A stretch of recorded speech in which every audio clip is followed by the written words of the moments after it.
Madam Speaker, Vice President Biden, members of Congress, distinguished guests, and fellow Americans.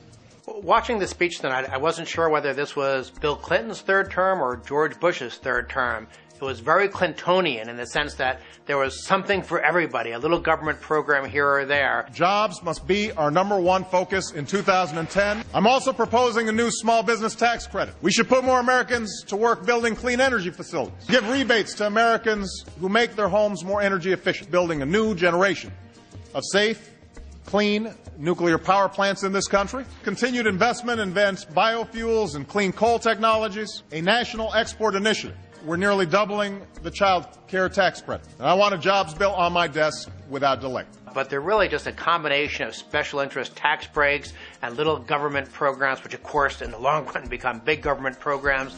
But that part of the speech was very Clintonian. The part of the speech that was very much like a George Bush third term was the fake language about fiscal responsibility. Families across the country are tightening their belts. The federal government should do the same. Our approach would bring down the deficit. Our deficit, bring down the deficit to start bringing down the deficit. His spending freeze turns out to be a farce. Starting in 2011, we are prepared to freeze government spending for 3 years. First, 83% or more of the budget is put off limit. Spending related to our national security, Medicare, Medicaid, and Social Security will not be affected. Social Security, Medicare, Medicaid, which are by far the fastest growing parts of the budget. The Department of Homeland Security with all the pork and grants to the politicians who are on the committee. These are things that we should be looking at.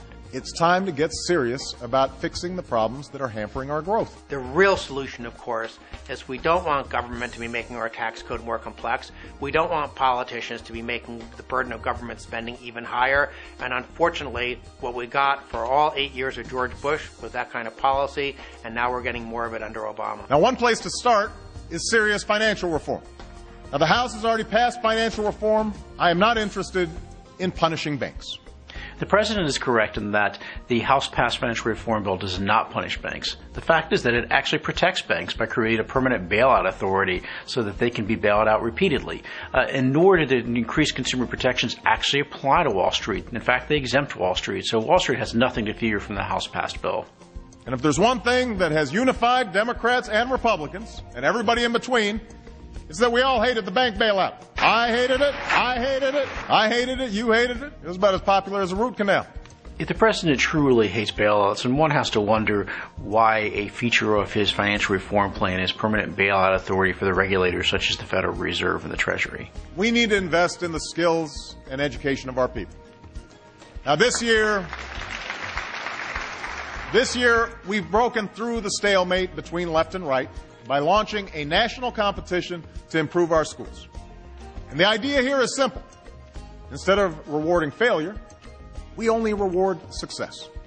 The so-called stimulus bill had $100 billion in it for education. Of that, only $4.35 billion was for something called the Race to the Top Fund. And that is the only amount out of $100 billion of stimulus that was intended to have school systems change things, try and reform things to get the money.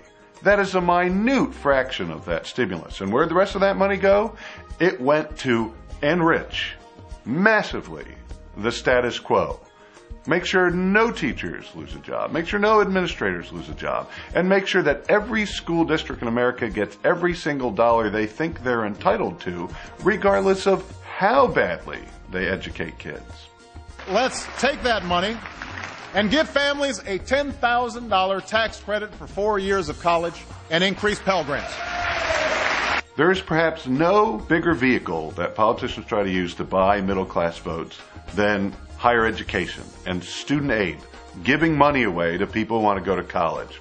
And there is simply no justification for this, because the primary reason that people go to college is so that they can end up earning a lot more money over their lifetime. So the President talks about forgiving student debt. And let's tell another 1 million students that when they graduate, they will be required to pay only 10% of their income on student loans. And all of their debt will be forgiven after 20 years, and forgiven after 10 years if they choose a career in public service. So essentially what he's saying is taxpayers should have to bear all the burden for someone else to make a whole lot more money over their lifetime. It's simply unfair. It can't be justified. And then there's another problem directly connected to all this student aid, which is that it drives up tuition costs. And by the way, it's time for colleges and universities to get serious about cutting their own costs. The president talked about tuition inflation. Well, the student aid is what does it, because students can buy more, they demand more, and of course colleges charge more because they can get the money. Our approach would preserve the right of Americans who have insurance to keep their doctor and their plan. It would reduce costs and premiums for millions of families and businesses. The Congressional Budget Office, no less, says that the plans before Congress would raise premiums.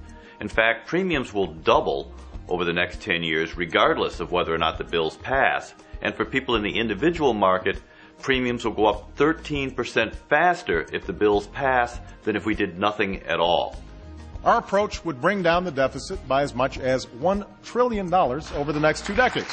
To get that number, he's using smoke and mirrors accounting. They assume that Medicare will cut reimbursements by 23% next year. And then in a separate bill, they repeal those cuts, saying that the cost, $250 billion, isn't part of the health care bill, it's actually a whole separate bill. They hide the costs, or they push them onto businesses or individuals, and then say that's savings. If anyone from either party has a better approach that will bring down premiums, bring down the deficit, cover the uninsured, strengthen Medicare for seniors, and stop insurance company abuses, let me know. Mr. President, I'm happy to help you. How about we start with giving the same tax break to individuals who buy their health care on their own as we currently give to people who get health care through their work. That way, when people lose their job, they won't lose their health insurance. Or maybe we could allow people to buy health insurance across state lines so that we create competition among all 1,300 insurance companies. That's a way to keep the insurance companies honest. Last week, the Supreme Court reversed a century of law that I believe will open the floodgates for special interests, including foreign corporations, to spend without limit in our elections. He's simply wrong about the Supreme Court decision. Justice Kennedy said explicitly that they did not decide about whether foreigners could spend money in American elections. You know, the president was a law school professor. He ought to read the cases before he starts talking about them. I'm also calling on Congress to continue down the path of earmark reform. Tonight, I'm calling on Congress to publish all earmark requests on a single website before there's a vote. This was one of the bright spots in the speech. President Obama renewing the commitment to transparency, in particular with the earmark process. Last summer, the Office of Management and Budget pledged to follow earmarks from the request phase all the way through the legislative process during the FY 2011 budget cycle. It's pretty clear now that the administration will pursue that, and we'll get to see who requests earmarks, what they request them for, and how many of those earmarks get approved. Since the day I took office, we've renewed our focus on the terrorists who threaten our nation. And in Afghanistan, we're increasing our troops and training Afghan security forces so they can begin to take the lead in July of 2011 and our troops can begin to come home. Our goals for Afghanistan are highly ambitious, trying to create a national army, trying to pacify the region, create a centralized governing structure. It's highly unlikely that all of those objectives will be achieved by 2011. We're lucky if those objectives are achieved within the next 5, 10, or even 20 years. And we will continue to partner with the Iraqi people to promote regional peace and prosperity. But make no mistake, this war is ending, and all of our troops are coming home. I hope that the American public holds Obama accountable for the August withdrawal date that he set for U.S. troops from Iraq. Sadly, looking back on our occupation, we haven't achieved anything that we'd want to see.